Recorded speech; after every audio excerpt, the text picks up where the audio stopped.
So let's take a look at eqeight. eqeight is a parametric EQ, and all an EQ does is it takes the frequency of a sound, and at that particular frequency you can increase or reduce the volume, but it does a little bit more than that. So if you click on one of the lowest notches here, you can see that this number 1 corresponds to this number 1, and you could perhaps select a high pass filter there.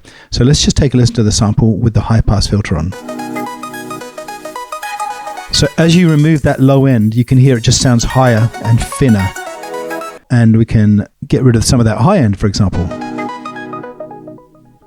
And we're only left with low end. We can actually remove that notch completely. As you can see, it's grayed out. We can add other notches. The other thing you can do is if you double click on the screen, it'll show the whole EQ underneath the track. So with stereo mode, you have basically the entire spectrum of the song that you can EQ. If you want to EQ the left-hand side, just click on this L, or the right-hand side. Let's do the right-hand side. You'll get a different EQ line on top of the stereo line. So we can select, say, for example, this one here and do a low pass there. So this is just low passing the right-hand side.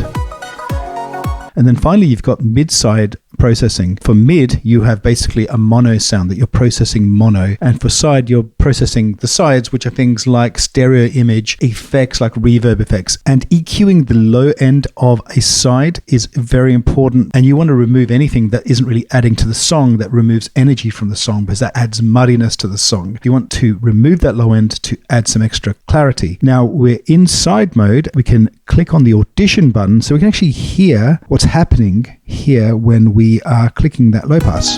So as you can see, there's not really a lot of sound going on there, and it's kind of useless sound. So this audition is really useful to actually hear what you're cutting.